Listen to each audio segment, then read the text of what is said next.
എറണാകുളം കോതമംഗലത്തെ പെൺകുട്ടിയുടെ ആത്മഹത്യയിൽ NIA അന്വേഷണം ആവശ്യപ്പെട്ട് പെൺകുട്ടിയുടെ മാതാവ് മുഖ്യമന്ത്രിക്കും സംസ്ഥാന പോലീസ് മേധാവിക്കും കത്തയച്ചു.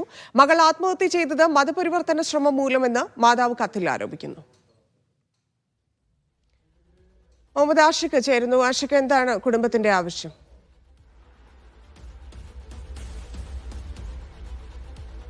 കോതമംഗലത്തെ സോനയുടെ മരണവുമായി ബന്ധപ്പെട്ട് സംസ്ഥാന പോലീസ് നടത്തുന്ന അന്വേഷണത്തിൽ തൃപ്തി ഇല്ല എന്ന് കാണിച്ചുകൊണ്ടാണ് ഈ ഘട്ടത്തിൽ സോനയുടെ മാതാവ് ബിന്ദു ദേശീയ അന്വേഷണ ഏജൻസിയുടെ ഇടപെടൽ ആവശ്യപ്പെട്ടുകൊണ്ടുള്ള കത്ത് എഴുതിയിരിക്കുന്നത്. മുഖ്യമന്ത്രിക്കും സംസ്ഥാന പോലീസ് മേധാവിക്കും സമർപ്പിച്ചിരിക്കുന്ന കത്തിൽ സംസ്ഥാന പോലീസ് മതപരിവർത്തനം അടക്കമുള്ള വിഷയങ്ങൾ ഈ കേസിൽ പരിഗണിക്കാൻ തയ്യാറായിട്ടില്ല. പ്രതിയായിട്ടുള്ള റമീസിനെതിരെ ചുമത്തിയിട്ടുള്ളത് ദുർബല വകുപ്പുകൾ മാത്രമാണ് എന്ന് കാണിച്ചുകൊണ്ടാണ് ദേശീയ അന്വേഷണ ഏജൻസിയുടെ അന്വേഷണം ആവശ്യപ്പെട്ടുകൊണ്ടുള്ള കത്ത് സമർപ്പിച്ചിരിക്കുന്നത്.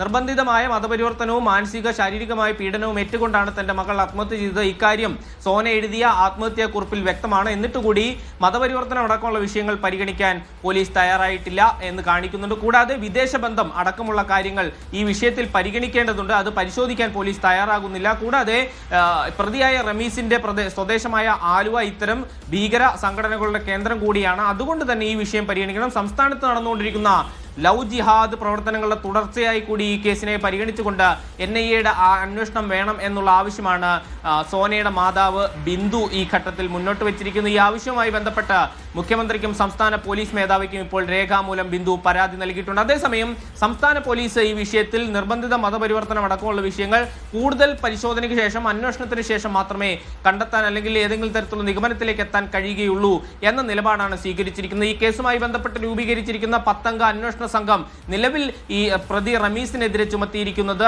ആത്മഹത്യാ പ്രേരണ കുറ്റം, ശാരീരിക ഉപദ്രവം ഏൽപ്പിക്കൽ, വിവാഹ വാഗ്ദാനം നൽകി പീഡിപ്പിക്കൽ അടക്കമുള്ള 3 വകുപ്പുകളാണ്. മറ്റു വകുപ്പുകളൊന്നും നിലവിൽ റമീസിനെതിരെ ചുമത്തിയിട്ടില്ല.